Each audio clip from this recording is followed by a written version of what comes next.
kita masuk ke modul stok.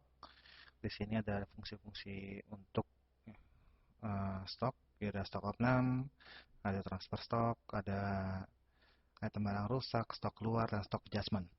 Prinsipnya dalam aplikasi ini mempunyai dua gudang. Pertama adalah gudangnya untuk resto sendiri, ataupun gudang resto, di mana ada gudang, ada restoran. Jadi ada dua gudang yang terpisah. Namun ini dalam satu lokasi yang sama. Contohnya seperti ini. Nah, di sini ada fungsi-fungsinya. Makanya di sini ada stok fisik resto. Kita bisa lihat stok fisik restonya. Ada juga di sini stok fisik gudang. Jadi ini stok yang terpisah, namun dalam satu lokasi yang sama. Nah, apabila kita penjualan, untuk resipi selalu default motong stok fisik restoran. Tapi kalau saat pembelian, kita bisa memilih mau kita simpan di gudang, apa kita simpan di resto. Nah, apabila di sini menggunakan satu stok, lebih baik menggunakan stok fisik restoran saja, supaya lebih mudah untuk manage-nya. Oke, di sini ada fungsi lain seperti stok opnam, kita bisa gunakan contohnya seperti ini, stok opnam gudang. Klik baru nanti kita cari itemnya, apa yang mau di stok opnam, misalnya ada ayam, contoh seperti ini, ayam cup contohnya. Oke, stok saat ini 0. Nah, kita isi misalnya stok fisiknya 10. Lalu kita simpan datanya. Yes. Nah, kalau kita keluar, lalu kalau mau tambah lagi, nanti silakan tambah lagi. Ada misalnya item barang yang lain. Nah, kalau sudah selesai, kita verifikasi. Verifikasi stok opnam. Dengan cara klik tambah. Nah, kita cari di sini, klik cari di sini. Nah, ini ayam cup contohnya. Kita double klik. Nah, ini stok opnam 10. Kalau kita approve, otomatis nanti stok fisik atau stok yang ada di sistem berubah menjadi 10. Yang awalnya 0 akan berubah menjadi 10 sesuai dengan hasil stok fisik. Ini contoh kita approve. Yes. Kita keluar. Nah, kalau kita masuk lagi ke master inventory atau tadi ke item barang stok fisik gudang ya, di sini kita cari misalnya namanya ayam cup misalnya.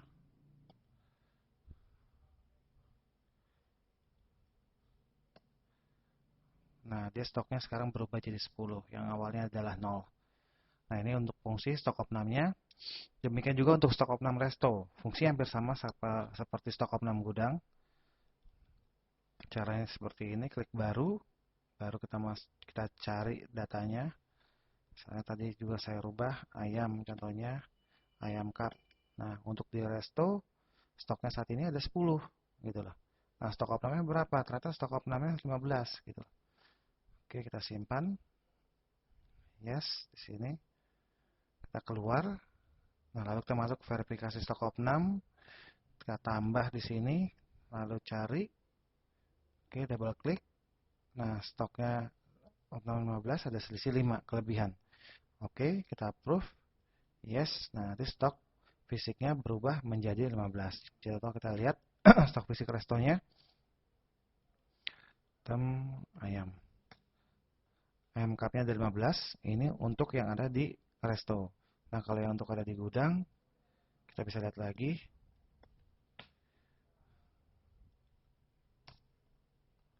Nah, tetap 10, tidak ada perubahan karena ini merupakan stok yang terpisah. Baik, itu untuk fungsi stok opnamnya. Lalu juga ada fungsi di sini transfer stok. Transfer stok itu adalah pemindahan stok dari satu gudang ke gudang yang lain. Contoh seperti ini adalah transfer stok ke resto, berarti sumbernya adalah dari gudang. Contoh transfer stok ke resto, kita cari itemnya, misalnya ayam. Nah, ayam cup. Oke, saya transfer dari gudang ke restoran.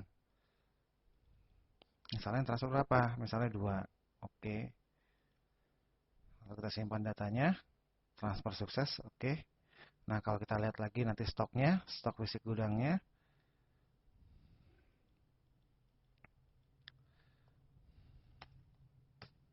Nah, dia berubah menjadi 8 karena stoknya sudah berkurang 2 tadi saat ditransfer stok.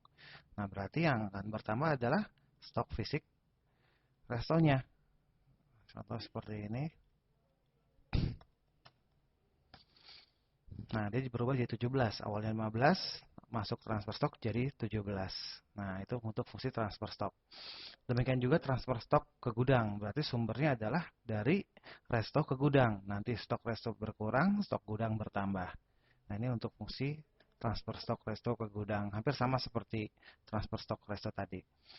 Nah, lalu di sini juga kita ada fungsi untuk item barang rusak. Kita bisa lihat item barang rusak, di mana item barang rusak ini adalah stok yang keluar apabila ada barang-barang yang rusak. Misalnya ada busuk dan lain-lainnya kita keluarkan. Nanti otomatis stok kita akan berkurang. Caranya klik baru, pilih nanti yang mana yang mau dipotong stoknya, yang berkurang, oh stok restoran kita kurangkan. Misalnya yang kurang apa? Ayam contohnya, ayam cupnya. Kita ada stok keluar, misalnya berapa? 1. Oke. Kalau mau ada lagi silahkan tambahkan. Kalau sudah oke, kita posting aja di sini. Yes. Oke. Nah, nanti kalau kita cek lagi stok fisiknya, maka stok fisik restoran akan berkurang 1. Nah, lalu ada fungsi juga stok keluar. Stok keluar ini adalah stok yang keluar dari gudang yang bukan melalui penjualan. Misalnya ada dipakai atau misalnya ada dititipkan ke tempat lain. Nah, itu kita sebut namanya stok keluar. Nanti tinggal diisi keterangannya kenapa stok ini keluar. Caranya klik tombol baru, dari mana keluarnya. Oke, saya keluarkan misalnya dari Google Restoran. Nama itemnya apa? Kita cari, misalnya ayam. Oke, kita pilih, enter aja. Kuantitinya berapa? 1 misalnya keluarnya. Nah, lalu kita posting datanya. Nah, setelah posting ini, otomatis nanti stok kita akan berkurang 1 untuk restorannya. Baik, lalu di sini ada juga fungsi untuk stock adjustment. Stock adjustment itu adalah maksudnya penyesuaian stok, di mana digunakan apabila ada selisih stok. Nah, caranya klik tambah. Nah, contoh seperti ini. Mau yang mana mau di adjust, misalnya stok gudang saya mau adjust. Oke, untuk ayamnya. Nah, ini enter aja, enter lagi. Oke, saya adjust misalnya stoknya -2. Dia dengan otomatis dengan seperti ini stok dari ayam tersebut akan berkurang 2. Tapi kalau saya bikin hanya 2 saja, stoknya akan bertambah 2. Contohnya seperti ini, saya bikin plus saja, maka stoknya nanti akan plus 2. Oke, lalu kita post datanya. Yes, kirim data. Oke, nah nanti stok gudang untuk ayam akan bertambah 2. Baik, demikian cara pemakaian untuk modul stok pada aplikasi ini. Setelah ini kita akan masuk ke modul pembelian.